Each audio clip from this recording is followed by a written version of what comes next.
Hi everyone, welcome to our Bringing Students Closer to Nature and Improving Biodiversity webinar. Really good to see everyone here. So I am going to start by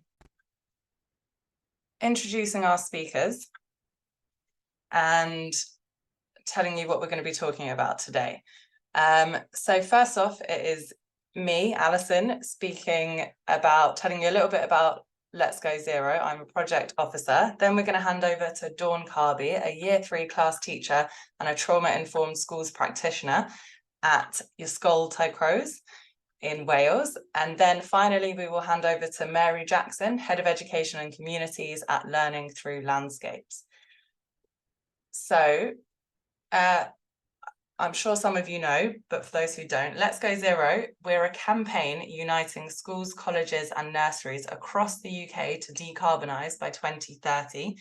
By signing the campaign, schools are showing ambition to be zero carbon and showing their students that they are prioritising sustainability and working to be part of the solution. So Let's Go Zero is run by Ashton, but we are backed by a powerful coalition of sustainability organisations. We now have 14 of them. You can see just some of them at the top here: WWF, Eco Schools, Sustrans. We all try to work together and take a really collaborative approach. So like any petition, you sign your school up to add your voice to the growing demand and prove to government that schools want to decarbonise, but that they need support and funding to do so. So part of our campaign, we run a couple of prizes, and our first prize is the OVO Foundation Nature Prize. This particularly targets less advantaged schools or groups, less advantaged groups within schools. The aim of the prize is to increase students' access to nature, improve biodiversity on school grounds, and kickstart climate action. So applications are open now, and they close on the 27th of November. So there's about 2.5 more weeks where you can apply. It's a very simple application form. You can access it on the Let's Go Zero website. There are 25 prizes up for grabs. We have 10 £1,000 prizes and 15 £200 prizes. The competition is now in its second year. So these are some examples of our winners from last year. You can actually read about their amazing projects on our website. We've got a lot of case studies. So do have a look, some really inspiring, really creative projects on there. And if there's any questions or you want to get in contact with the campaign, here are our contact details. I will share these again at the end. So without further ado, I'm going to hand over to Dawn. So Dawn actually is from Ysgol Tycroes that won. They were a £1,000 OVO Foundation Nature Prize winner from last year. And Dawn is going to tell you a little bit more about their fantastic project, but she is a Year 3 class teacher and trauma-informed schools practitioner and has been working at the school for 6 years. So yeah, I'm going to hand over to Dawn for her to tell us a little bit more about the project, how it came about and how it's bringing students closer to nature. Thank you. I've stopped sharing now, Dawn, if you... Right. Go. Gotta get the hang of this now. Yeah. All right, can you see that now? Yeah, that's perfect. And then if you, yeah, amazing. All right, I'm going to mute. Thank you. Lovely. So yeah, so my name's Dawn Carby and I'm a Year 3 class teacher at Ysgol Tycroes in Carmarthenshire, and we're in South Wales, and we were lucky enough to win a prize of £1,000 from the OVO Fund, which we have used to develop our outdoor area at our school. I think I've gone, oh, he's moved it on now. My deputy head has been fiddling away. We've got to the right screen now. Okay, so a little bit about our school. So we're a primary school of over 200 pupils, nestled at the foot of the Black Mountains near Armanford in the county of Carmarthenshire. And our school caters for everyone and promotes inclusion for all, with our school motto being everyone different but belonging together. We've over 20 staff members and aim to promote and provide the very best education, experiences and nurture provision for children in our care. Our school is positioned at the heart of the community, and through developing our outdoor learning environment, our vision was to harness the skills and expertise of the members of our local community to enrich learning experiences for our children. And through this, we aim to foster a sense of belonging and connecting within our school. We recognise the importance of the outdoors on the mental health and well-being of children and adults alike, and wanted to develop our outdoor area to encourage better relationships, interactions and behaviour. So this was our garden before. We're very lucky at Ysgol Tycroes to have an extensive outdoor area, which before our journey began, included a few raised beds, an adventure playground, wildflower meadow and a forest area. And although this was great, we would all admit that we did not use the areas enough or to their full potential. And the garden and raised beds had been neglected, as you can see from the pictures, and we were in a state of disrepair. And the forest was overgrown and needed attention to make it usable again. Children would have use of the outdoor yard area during playtime, which was tarmacked, and as well as an adventure playground. However, outdoor learning was limited. Foundation phase teachers were much better at the outdour learning than us in Key Stage 2, and we decided as a staff that we needed to address this. So I was really fortunate in January of this year to take part in a pilot scheme involving a few local schools led by Partneriaeth and Carmarthenshire County Council. And the focus was to create a network of lead teachers through a cluster project to support the development of sustainable growing spaces in school grounds, to develop horticultural skills through a teacher training model, which included practical workshops and supporting online resources. And the training programme supports Carmarthenshire's Climate Action Manifesto, Recommendation 5, which is to support the development of gardens in schools and local communities to provide food and encourage biodiversity through providing seeds and sort of peat-free compost and things. The scheme involved 6 weeks of cluster meetings, which took place in established school gardens with local garden and celebrity Adam Jones. You might not know him in England, but he's quite a celebrity where we're from. Adam passed on his gardening skills and knowledge and encouraged us to go back to our own schools to develop our gardens, our growing activities and our outdoor area. So back in school, we started to put plans in place and started with the forming of a garden action group. These are our members. So children in year 5 and 6 were given a brief of the aim of the project, what we hope to achieve and what their involvement would be. We had a lot of interest, and in order to make decisions, we had to ask the group to write a speech on why they felt they would be an asset to the Garden Action Group. And after hearing the speeches, 5 pupils were chosen from year 6 and 4 from year 5. And the idea behind that was that as year 6 move up to year 7, then the year 5s come up to year 6 and can then, they already know what was happening to tell them the future year 5s then, so we could sort of keep the project going. So once the group was formed, we tasked them with finding out what the children of Tycroes would like to see in their outdoor area. So here are some pictures of the variety of ideas we had, from swimming pools to skate parks. But the majority of children said they wanted somewhere they could come together and somewhere peaceful. So there's just some of them, lots of pools. So after this, during our first action group garden meeting, we looked at the feedback from the cluster project, from the members and the ideal garden ideas that the pupils had drawn, and decided to put a development plan in place for our outdoor area, and we broke it into 5 phases. So phase 1 was to install new planting beds, as the ones we had were just falling apart. We decided to have 7 in total, so each class is responsible for a planting bed and can grow different foods, fruits, vegetables, anything they want to, or plants. Phase 2 was to purchase a polytunnel so that we could grow our plants all year round, but also to have an extra learning environment within our outdoor area. Phase 3 was to plant an orchard of fruits. So we wanted to introduce new fruit, and also to bring back, so reintroduce fruit trees that were once grown in Carmarthenshire, such as there's an apple called the Morganvelis apple tree, which was actually grown for the miners of the Amman Valley, because it was a robust fruit they could take underground, which has died out, so we were hoping to reintroduce that. A tin of gwrdd, which is a cooking apple from Carmarthenshire, and then Tycroes cherry trees that were grown in Carnarvon, which is supposed to be quite robust trees as well. Phase 4 is a teepee.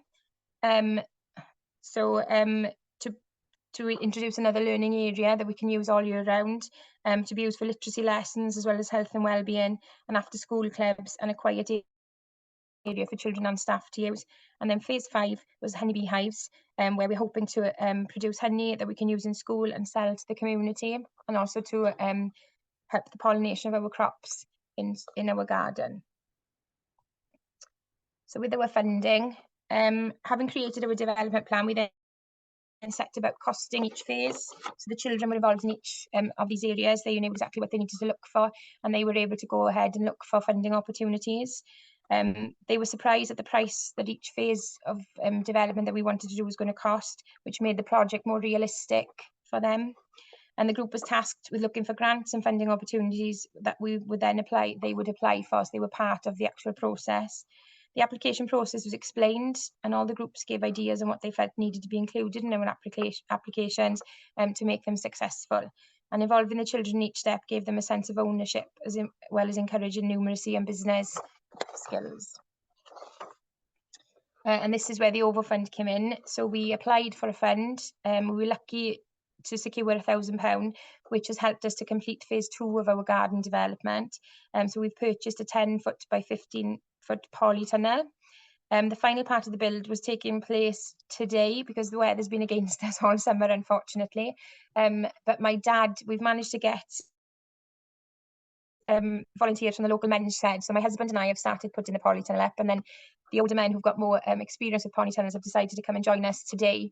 And they came over to assess our building skills so far and to say what else they needed to do then. So the part of the build is done today, and it should be finalised next week, hopefully. The children of Ysgol Tycroes are really excited to be able to expand their growing facilities. At the minute, we've got plants and propagators in class, which are a little bit smelly at the minute. We've got some beans growing, which I wasn't sure what the smell was, but I realised it was coming from the growing corner. Yeah, so it's better for them to be able to get out somewhere to be able to replant them, because at the minute we've got these small propagators and we need to put them into bigger pots, and we've got nowhere to store them until the polytunnel is up and ready. We've also joined Bulbs for Schools for Wales. So my class is taking part in that at the minute, which is a climate change investigation. So we've got bulbs growing to grow a crocus and a daffodil, so they need to go out into the polytunnel. And we're also measuring rainfall and temperature, which we've got to do now all the way until March. So this is another aspect of how the polytunnel and the funding helps us. So the future. So this is our progress so far. So we've managed to use tyres that we found around the school that had been used a long time ago, and then they've just been left. So we've reused them to put our strawberries and grow tomatoes and things in. Our raised beds, we moved, I think it was something like 5 tons of I think it was earth we had from a local business in Carmarthenshire that sort of recycles, and then they give it to schools for free. So we've managed to have the compost and things to do that for free, so we've saved a bit of money there. And we've started our orchard. We were given trees by a local community project, so we've got some apples and pear trees already established, and we're waiting for our Welsh trees to turn up any time now. I think they're supposed to be. So the aim for the future is to establish our food and fruit production so we can supply the school and local community with fresh produce that they may not be able to purchase due to hardship. We would be inviting the local community in to help us to learn about planting and how to maintain the garden, as well as encouraging community links and the enjoyment of our school grounds for all. And we plan on using the garden area and the polytunnel to take as much of our learning outdoors as possible and to take full advantage of the wonderful place that we live in. And that's it. I think I've gone a bit fast. Oh, that was amazing. That was so great to see. You're doing so much, and the garden is looking. Pleased to see that the polytunnel is up as well. Yes. So I forgot to mention earlier, but if anyone in the audience has any questions for either of our speakers, please put them in the Q&A box. I think what we'll do is we will move on to Mary, and then we'll take Q&As for both of you at the end, if that's okay. Perfect. So amazing. So I am going to introduce Mary now. So Mary Jackson is Head of Education and Communities at Learning Through Landscapes, and she has worked in the school ground sector for more than 25 years, most of that with Learning Through Landscapes. She leads the team working on the National Education Nature Park and works with key international partners through the International School Grounds Alliance. So I'm going to hand over to Mary now. Mary, I think unmuted. That's all right. I got there. I was doing things in the wrong order. Just to say, I lead the Learning Through Landscapes team on the National Education Nature Park. So, hello, and thank you for inviting me to this. I hope what I'm going to talk about is going to be interesting. I'm going to start by talking about National Education Nature Park and Climate Action Awards, and those are specifically for England at this stage. Sorry, Dawn. But then I'll talk about generally some ideas for improving school grounds for the benefit of biodiversity and also for climate change. So that's basically what I'm going to do. So the National Education Nature Park is a scheme that is funded by the Department for Education. It's led by Natural History Museum. As you can see, RHS and Royal Society are also key partners. And we work very, very closely with the RHS to deliver the nature park specifically on the ground, working with schools and supporting local schools to take part in the project. And the aim of the nature park is to increase biodiversity across. Let me just, so I've had problems with my slides because some are deciding they want to show and some aren't. So let me just say, so the nature park is there to increase biodiversity, but also to engage more children and young people with nature. And it's from early years right the way through to further education as well. So anybody can take part if they have a DFE number and they're in England, if they're an early year setting or a school or, as I say, a college, then they can take part in it as well. And the reason is that the UK as a whole is one of the most depleted countries as far as biodiversity is concerned in the world. So that's one of the reasons that this is important. And that if you add together all the school grounds in England specifically, then you get an area twice the size of Birmingham.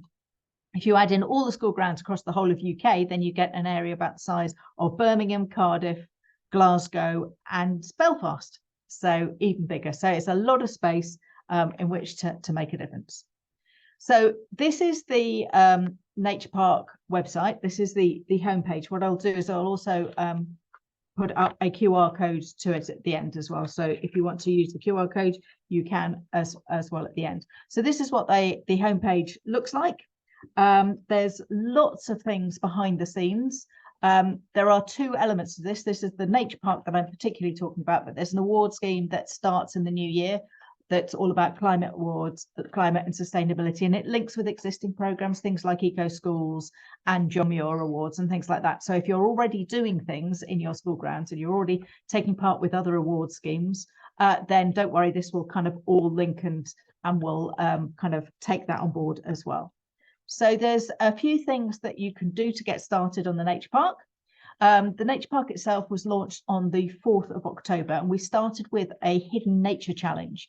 And it was going to just be on the first day, but it's proved incredibly popular. We now have what children can do is go outside and take pictures of the smallest sign of nature, something new, nature-free zone, a plant in an unexpected place, or repeated pattern. So there are little challenges. They can just go out and take a tablet or a phone or whatever and go out and take pictures, and then they have to say why they found it or if they'd seen it before, and there are little questions to follow it up, and then those are uploaded onto the website. They are checked before they go live to make sure we haven't got faces that we were not expecting or other things that we're not expecting, but we've had over 2,500 of those going on stream in the first month or so, so lots happening there. The other thing that you can do is register to be part of the Nature Park. And we've had, I think, 800 schools already registered. So it's going really well. And as part of that, the first kind of challenge that you can do is to map the boundary of your school grounds. And you will see this is a couple of days old, but it's we get a few more schools doing this every day. So far, when I looked at this, I think it was just yesterday, there were 261 schools in England had mapped their boundary of their grounds. And that's the kind of first thing to do, because part of this project is to see what biodiversity is already in school grounds and then to make changes so we can see the improvements and how much more greater habitats and therefore wildlife there is in the ground. So that's the kind of first thing to do. And you can see your school brighten up and lighten up on the map. So that's getting brighter and lighter every day. So it's really exciting to see. So there's lots of other things on the site at the moment. These are all free access to anybody. So if you're not in England, you can use all these as well, but you won't be able to map your site in the same way and record that. You can do all the activities, but you won't be able to actually have it recorded on the system. So lots of different information. There's information about planning for nature and getting more nature onto your grounds. So things like how you develop your site, how you survey the habitats on your site, how you think about what changes you might want to make. So that's coming along at the moment, and there's more and more information about the practical making of the nature park on the site. And then there is also a library of resources, lots of curriculum resources, all being kind of quality assured so that they all work. And there's a lot for early years as well. So if you're somebody working in the early years, we ourselves are leading on the early years side of things, and there's loads of resources. So all these resources are being checked, particularly for the creation of the nature park. They're all being tested, and we've got officers who've been working on this for the last 6 months, making sure that everything that we produce has been tested in schools so that it works and so that it's easy for schools to use. As I say, there are going to be climate action awards coming on stream in the new year. So do kind of check for that. If you're a school in England, they'll start, as I say, in the new year, and looking at how you can bring change about in your whole school. So it's all about kind of whole school engagement with this, and how you change policy and how you change practice within the school. So we're going to look at particularly the biodiversity bit of the project. So this is all about the nature park, and as you can see there are 5 stages that we're encouraging schools to use so that they don't miss things out, so that you don't start by wanting to change something before you already know what you've got, that kind of thing. So I'm going to quickly go through these 5 stages and show you ways that you can get involved in each of them, the kind of things you can do.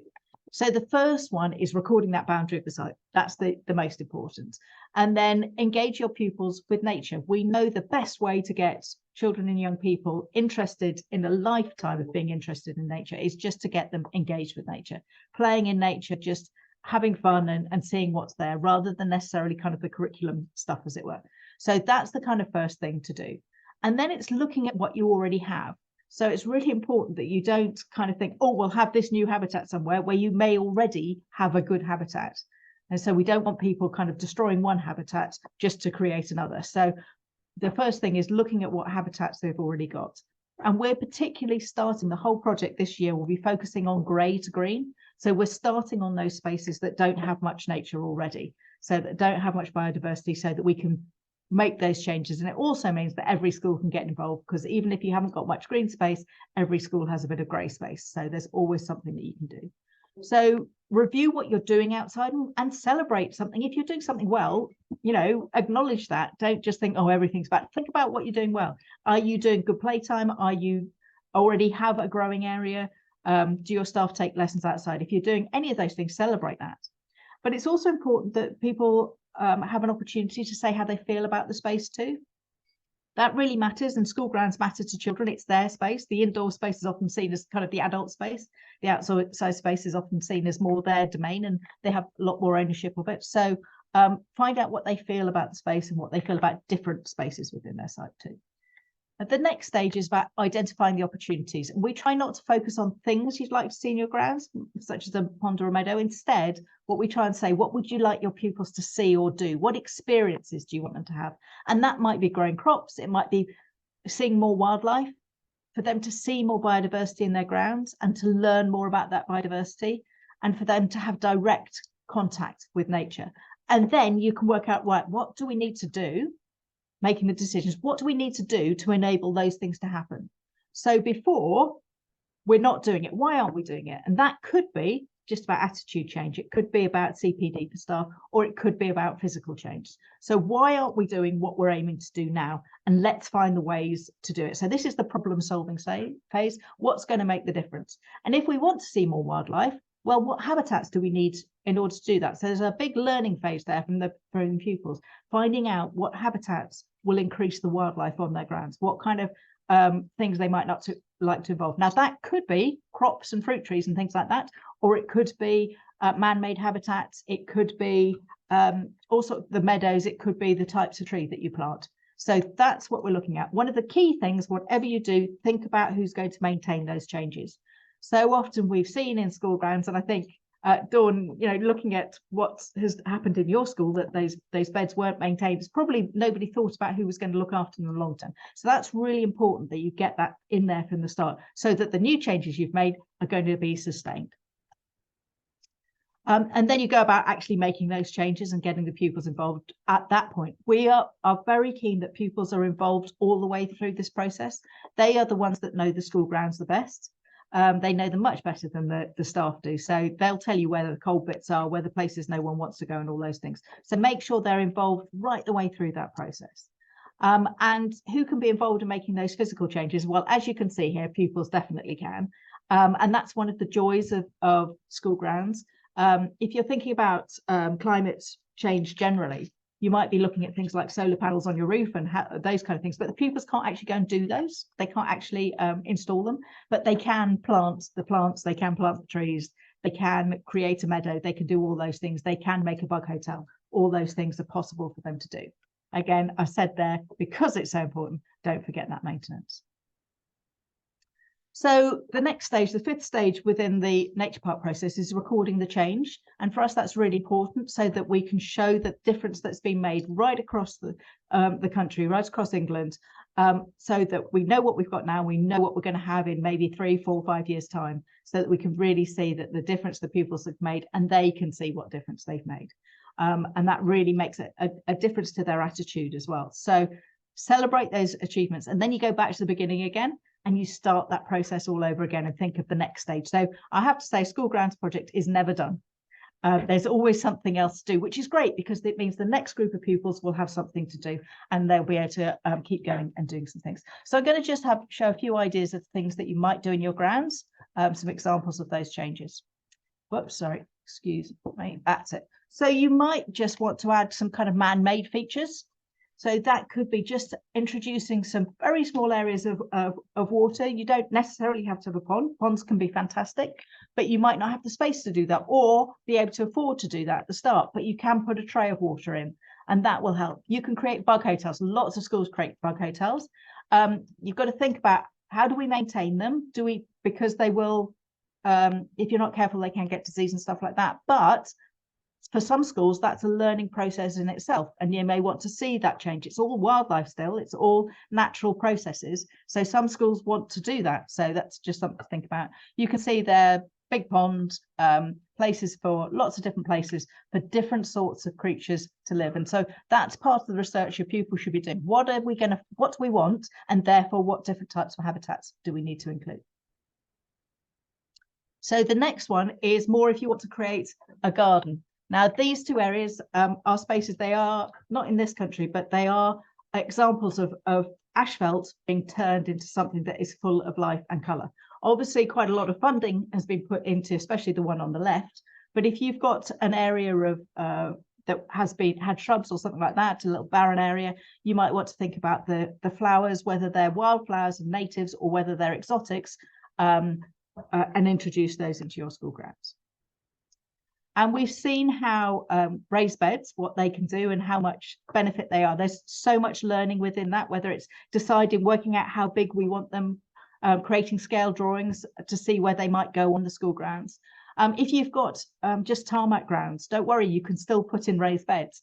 And I love pallet collars. These are pallet collars on the left. They're probably the cheapest way of creating a raised bed in your school grounds. We nicked this idea from Scandinavia, and they're fantastic. The bottom, you will see there are pallets. On the top, if you're wanting to transport anything that might move around, these are just single planks with a kind of a hinge at the end that clip over, and you can stack them up. And you can often get them from places like IKEA, who use them all the time. You might be able to get them for free. If not, they're still really good value. And you'll see there, you can have them on asphalt. So if you haven't got some grass to directly create your raised beds into, this is something that's useful. You need to let that drainage underneath, which is why you've got the pallets underneath. And hopefully you'll think about how you manage and not use any herbicides, pesticides, etc. in your grounds. Okay. you may be wanting to think about introducing meadows. Now that can be a tiny mini meadow, as in the bottom left. You can even do it in a raised bed. You can create a meadow in a raised bed or a planter. But if you've got lots of space, you may want to go wild and literally go wild and change the mowing regime. You do still need to mow things each year. So don't feel if you want something wild, you just leave it. It still needs maintenance. But you can get some lovely wildflowers growing in your grounds, which will be great for pollinating insects. The long grass will be great for lots of habitats for a wide range of wildlife. But also think about where you can incorporate natural things within your grounds. These are all grounds in Germany, in Berlin, and they just let nature come into the heart of the school. So if you've got some features like a seat, let's have some planting around it. So you're encouraging the wildlife around there and you're getting children close to nature. If you've got an area where you're wanting to create a trail or something like that, let those plants grow through. Don't feel everything has to be really sterile and cut within an inch of its life. And that means also all the edges and pathways and things like that too. If you cut a pathway through, the image on the right is the school local to me, and it cut a pathway through. It did it one year, never had to do it again, because the pupils will keep that maintenance by keeping that path going. And bare earth is really useful for many solitary bees and other insects too. So bare earth is good.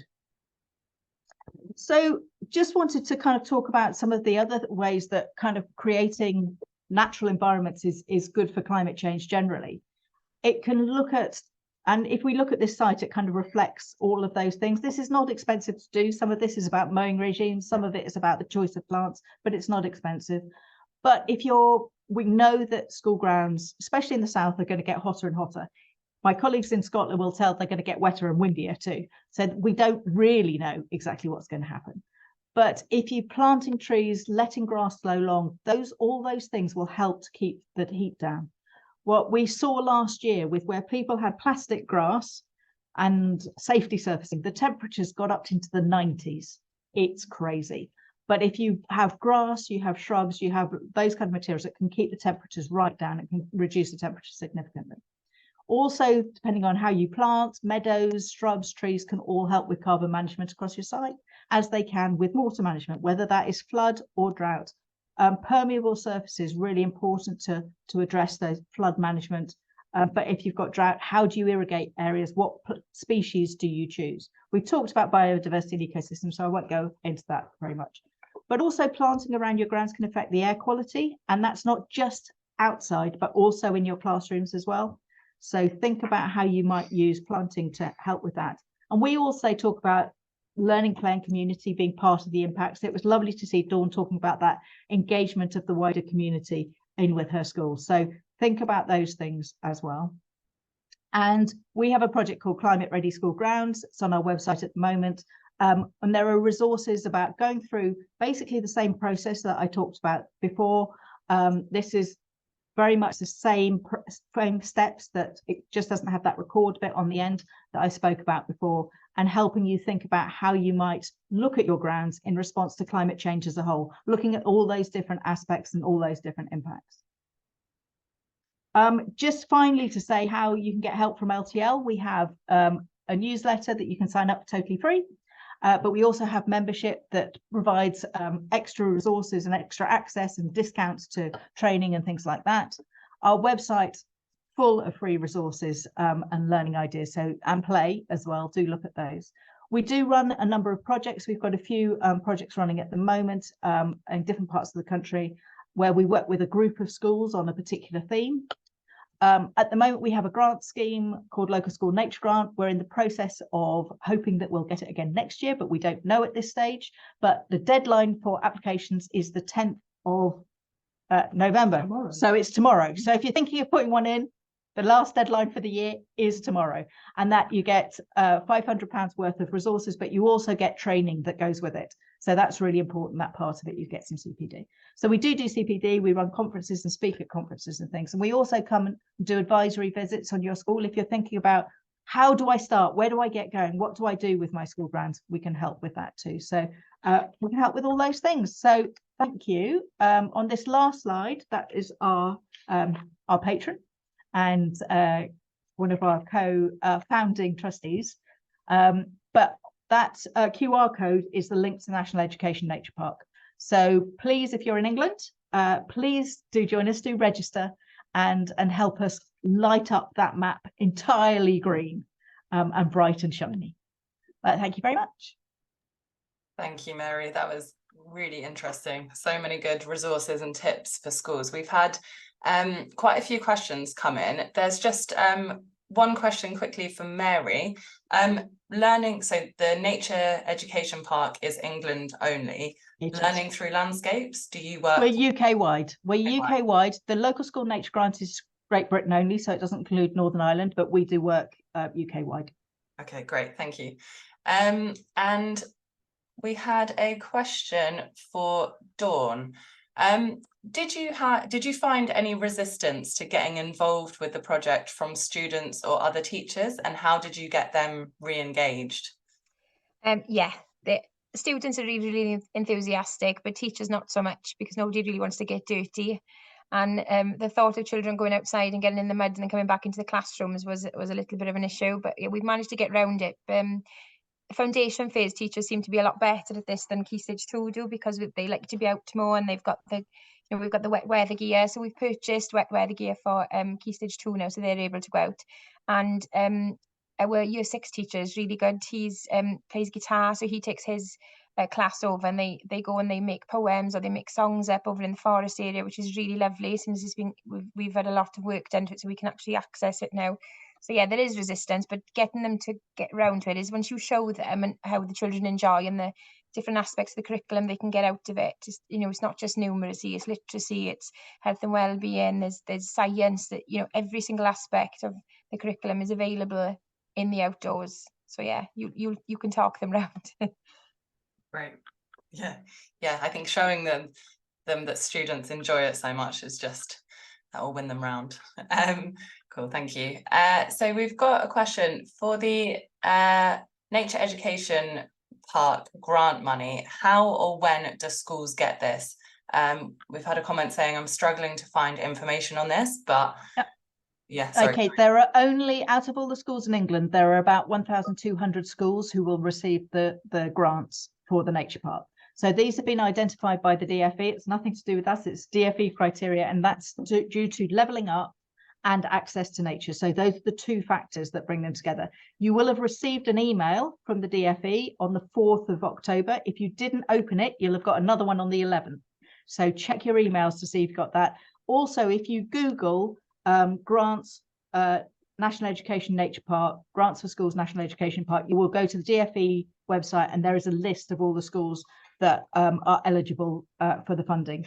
For those who aren't, which is the majority, they're on the front page of the National Education Nature Park website. There's a list of places that you can go for funding. And I think the OVO, I'm kind of hoping the OVO one is on there, but I know lots of other funding opportunities are on that list as well. So we are trying to make sure there are other places you can go, but also there'll be lots of things that you can do that are very low cost as well.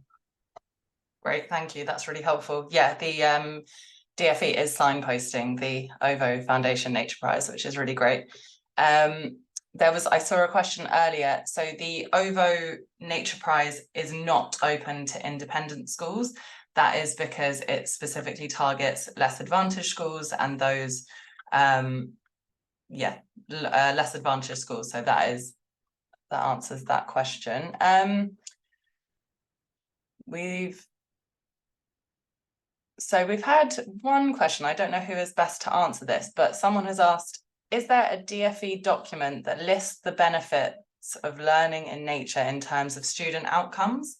So busy senior leadership teams see this approach as a nice to, which is a lower priority than other Ofsted related activity. I doubt very much if there is a DFE document that says that, but please get in touch with us, enquiries@ltl.org.uk, and we can put you in touch with all the kind of research and bits and pieces from around the globe that says this is good. Thank you. And just to follow up quickly, Mary, on the DFE's email that went out on the 4th and the 11th of October, does that email go to the principal of the school? Do you know? I don't know. I think it will go probably to inquiry, or info or admin or office, probably. And we know some of those emails are wrong. We are trying to, the person running the awards is trying to phone every school on that list, but there are 1,200. So she will be making her way through it. And if we've got somebody in your local area, and we're now covering, we've got officers between us and the RHS in the West Midlands, East Midlands, Northwest, Northeast, and Yorkshire and Humberside. And next year we'll be coming to Eastern London, Northeast, Southeast, and Southwest. But so if you've got somebody in your area, they'll try and see if they're which schools are and encourage them to be taking part. But so we will try and contact you. We're doing everything we can to make sure you know. You'll be able to apply from those grants from beginning of December, but you've got until May. So there's quite a long time to get your application in on those. Right, thank you. And there was a question for Dawn about the getting students involved in the kind of looking for different funding opportunities. Was that members of the garden club? Yeah, it was specifically for the members of the garden club. So we tend to we meet to them once a fortnight, and then we've also got a garden action group, and then I do a garden club on a Tuesday after school. No matter what the weather, we go out and do that as well. And it was for them to understand the different aspects of it. So obviously there's a money issue that we can't just go and buy these things. So it was nice to go through, especially with year 6, to go through how you would apply for funding and what things need to be put into it. We applied for a local fund through the wind turbines. So they had some money available, but it had to be a school pupil had to apply for it rather than the school itself. And that was quite interesting because they got together so we were able to discuss the wording they should use, what we needed to put into it, what was going to make our application successful, and what do we need to include. And then they had to cost out what they wanted, what they would use that money for. So it was really good for them to use their numeracy skills as well, and to plan then, because we had to keep receipts and budget everything as well, which was really good for them. Right, yeah, that's very cross-curricular. Amazing. So someone has said interesting points about artificial grass, as our trust love putting it in for low maintenance option, but I hate it. Do you find anything else a useful argument to not have it? First of all, I would follow the account that is Shit Lawns, that is on X, which is basically saying how awful plastic grass is. So that's just a fantastic website. Sorry, Twitter account or whatever you call it these days. But people around me in my office go, "What are you saying, Ray? What are you saying?" But that's what it's called. So there we go. But no, I mean, the low maintenance argument is an interesting one because you will see people hoovering instead of mowing. I'm not quite sure that makes any low maintenance, but it also can really difficult. I'm going to talk again about really difficult to get out fox poo or cat poo or things like that from an artificial grass lawn. Much easier to do it on a real lawn, on real grass. But the temperature is bad. The sustainability, if you're looking at sustainability, if you're looking at, let's go zero, the sustainability of a plastic lawn, it's petrol driven. How do you get rid of it at the end of it? There's nothing that can live under it. There was a really good feature on last week's Gardener's World about this. I think it was last week or the week before. Have a look at that as well, because they were trying to be very balanced. But if you read between the lines, basically they were saying nothing is underneath it. So the soil underneath it has nothing living in it, not even the soil under. So it's absolutely dreadful for so many reasons. I understand the practicality. And we are looking at what are the alternatives, because we know we need to find alternatives, but we just need to avoid it as much as we can. We use the children to mow for us. We've got an old-fashioned mower that I remember my grandparents having one, so they push it and they love doing it. Fantastic. To see, so the fact that they're cutting things, and we when the county come in to cut our lawns and to maintain the grounds, so we've had to go out and tell them, please don't mow, because we need, there's habitats in there, because they'll just come in and just mow around things. So that's the problem we're finding, is that rather than... Really good point, Dawn. We've seen so many grounds maintenance guys come in when whips have been planted, very small trees, and then literally just mow them down. We've produced a maintenance guide called the Pollination Maintenance Guide that's on our website under guidance and resources. And what it does is it shows not only the ground staff but the school what maintenance is required for wildlife. but also says why, because often those people mowing your lawn with a gang mower don't know why you're doing it, and they've not had the training themselves, and the training tends to pass down. And yes, these days there are opportunities for them to learn about maintaining for wildlife, but a lot of them haven't got that experience and they don't know, and they just come in and gang mow. So you need to work with their supervisors. If you've got a groundsman in yours who is, you know, a lot of primary schools have their own ground staff, in which case that's fine, just work with them and talk with them. But if you've got a contractor coming in, then it's the senior staff as well that needs to know, as well as the guys who are coming in. Great, it's a really good tip. Someone has asked 2 questions. So any chance of safe use of scythes? Is that? I don't know. I've never used them. I'm sure there are. I mean, what we would encourage is for schools not just to use a risk assessment process, but a risk benefit assessment process. It's just basically an extra line. We've got school grounds should be as safe as necessary, not as safe as possible. It's really important that children and young people understand the use, safety, and to be able to understand risks themselves. So I don't see why you shouldn't be able to. We have early years kids using sharp knives and tools and things. So why shouldn't older pupils learn how to use something safely? It's making sure they're taught how to use it safely is the important thing. Yeah. And, so they understand why, and that they understand that they're being trusted to do it, but to be given those skills and understanding of what could happen and why they're doing it as well. Yeah. Great. And just a quick question for Mary. Can nurseries take part in the nature park?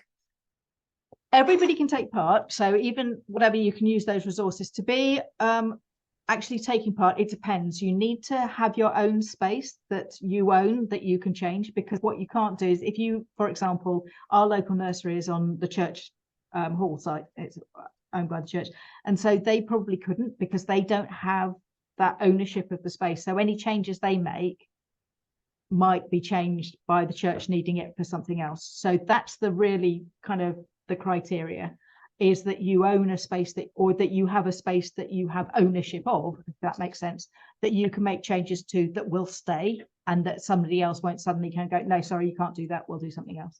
So those are the important things. But if you get in touch, there's the general kind of information, there's on the website, there's a contact detail. I think it's hello@educationnaturepark.org.uk. Do email and ask, and we will, somebody will find out whether you're eligible. But you can do all the activities and you can do all that.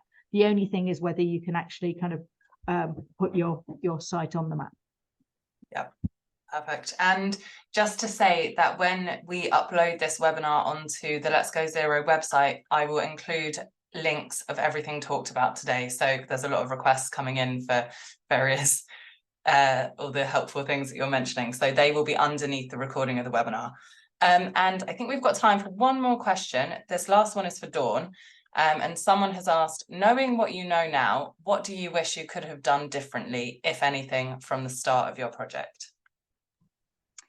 I think for me, it was getting disappointed when you don't get grants. So when you're applying for grants and things, and you've got this vision in your head, and the children are so enthusiastic, and you've got your phases and what you want to go through, and all of a sudden you don't get things.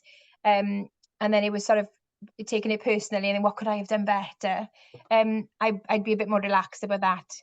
And I wouldn't have tried to build a polytunnel one of our summers, because that just was not successful, and the mud and everything else we got. But we've learned from it, and the children have had such a good time of doing things. And yeah, I think it's just expectations, not to have like massively high expectations and wanting it all done in a short period of time. It's going to take, it's a process that takes, years, rather than just, I mean, I wanted phase 1 to 5 done in 6 months, which it doesn't work like that, does it?